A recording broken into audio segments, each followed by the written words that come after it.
Welcome to Democracy Now!, democracynow.org, the War and Peace Report. I'm Nermeen Sheikh. The U.S.-Israeli war on Iran has now entered its third week. On Friday, President Trump ordered strikes on military installations on Iran's Kharg Island, which handles 90% of the country's crude oil exports. In a phone call with NBC News journalist Kristen Welker on Saturday, President Trump said U.S. strikes had, quote, totally demolished much of the island and warned of more, saying, quote, we may hit it a few more times just for fun. President Trump also claimed that Iran wanted a ceasefire, which Iranian Foreign Minister Abbas Araghchi flatly denied. No, we never asked for a ceasefire, and we have never asked even for negotiation. We are ready to defend ourselves as long as it takes, and this is what we have done so far, and we continue to do that until President Trump comes to the point that this is an illegal war with no victory.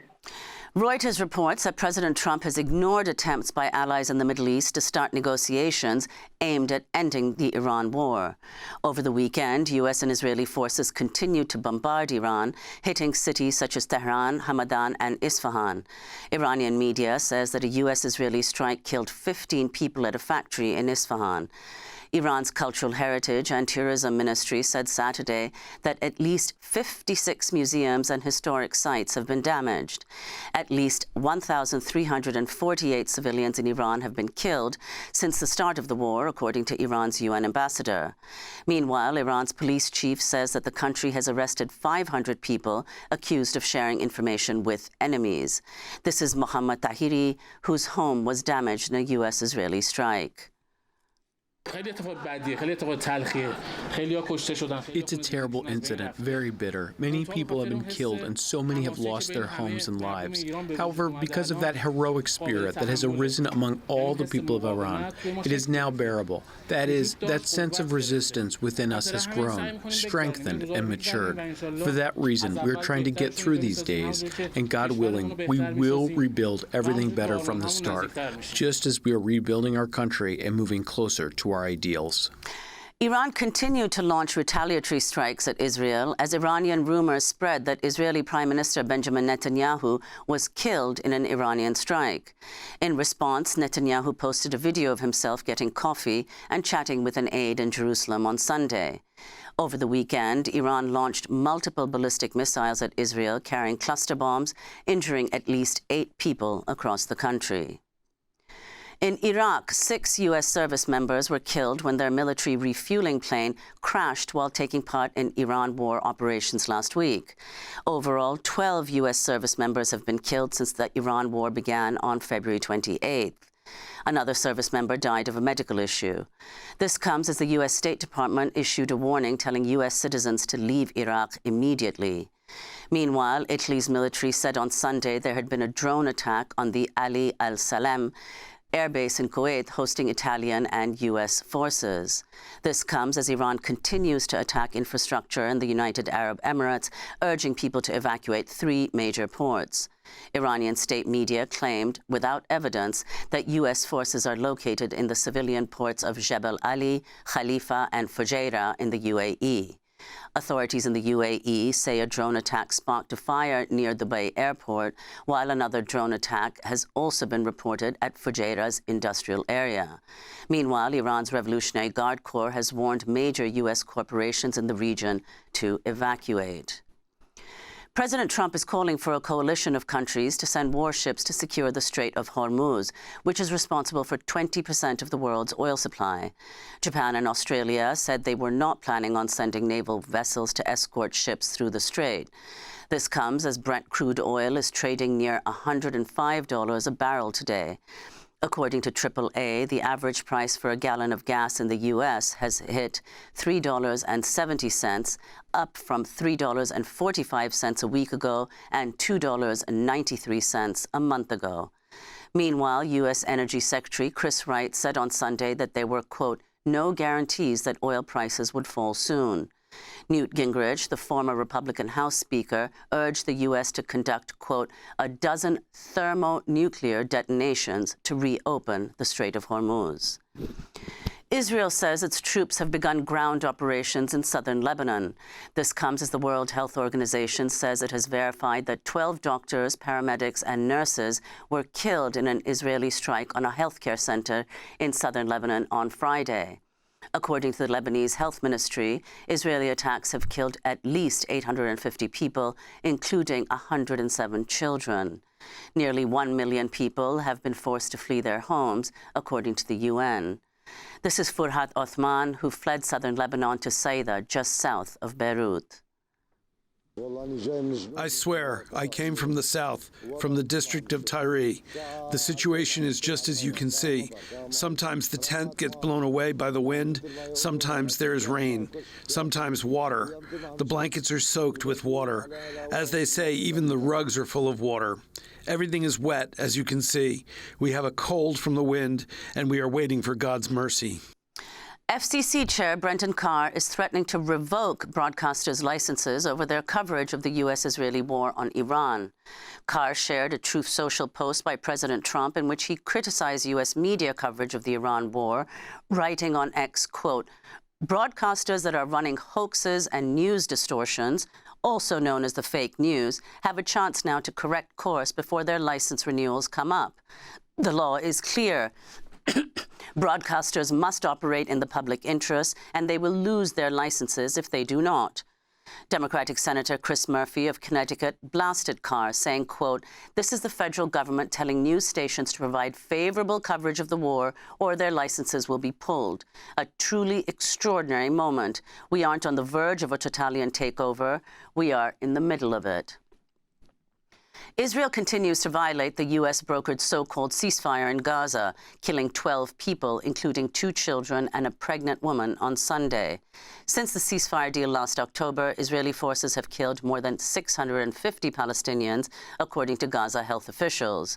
Meanwhile, in the occupied West Bank, Israeli forces killed a Palestinian father, mother, and 2 of their children in their car on Sunday.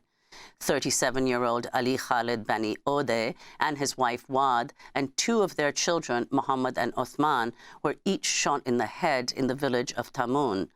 2 other children managed to survive. This is one of them recounting how Israeli soldiers attacked his family. We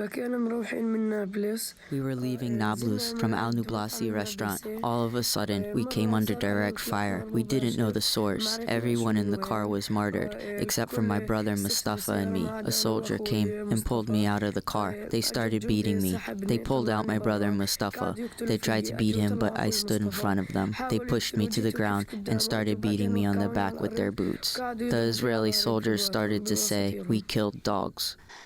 In the Netherlands, authorities are denouncing what they described as anti-Semitic attacks on 2 Jewish institutions this weekend.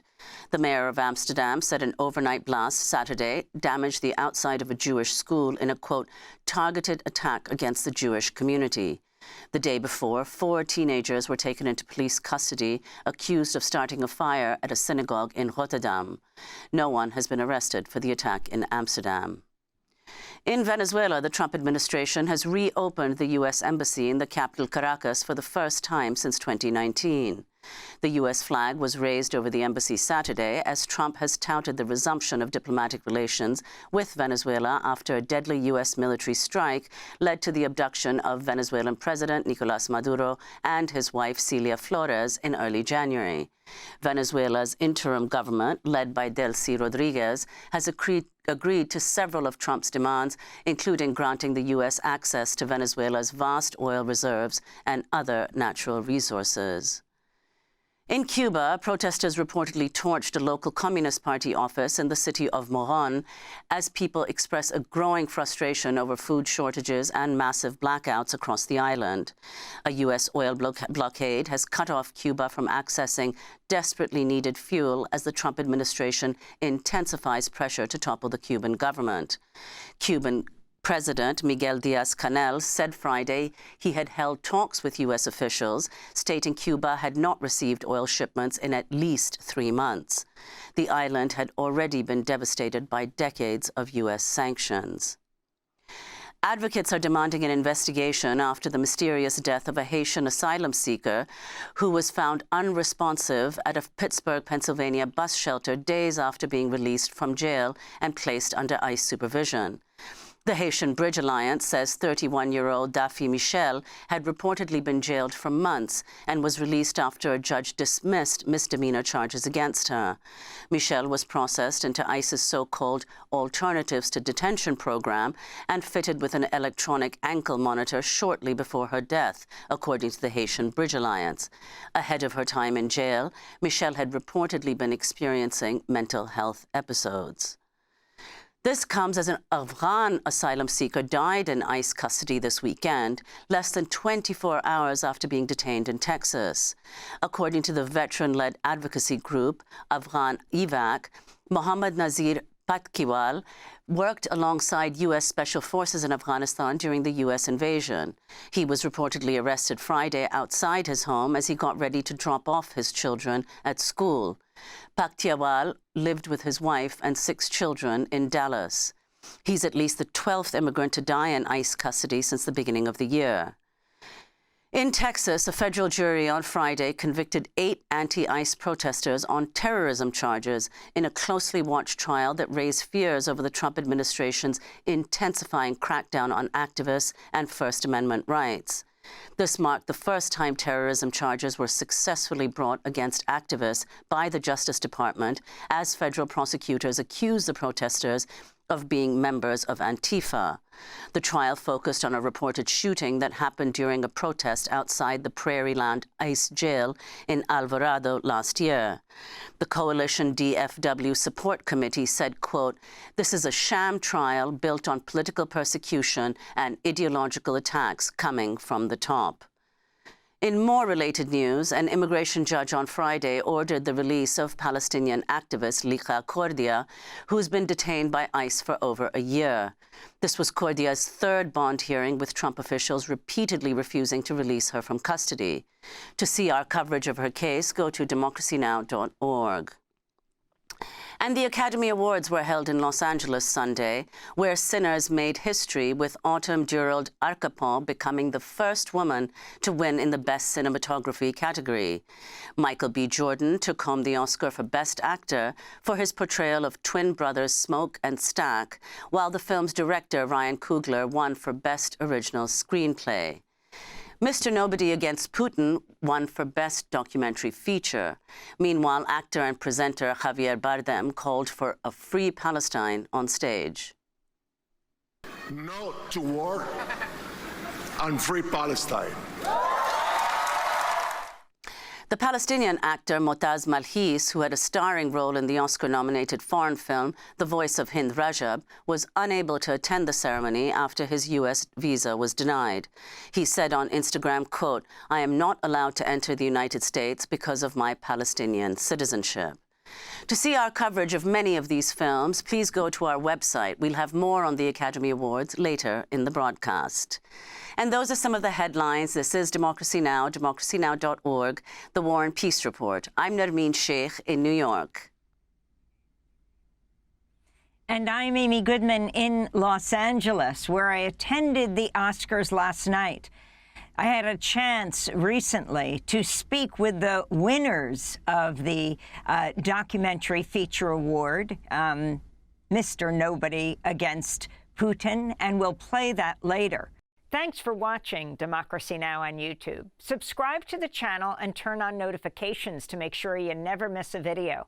And for more of our audience-supported journalism, go to democracynow.org, where you can download our news app, sign up for our newsletter, subscribe to the daily podcast, and so much more.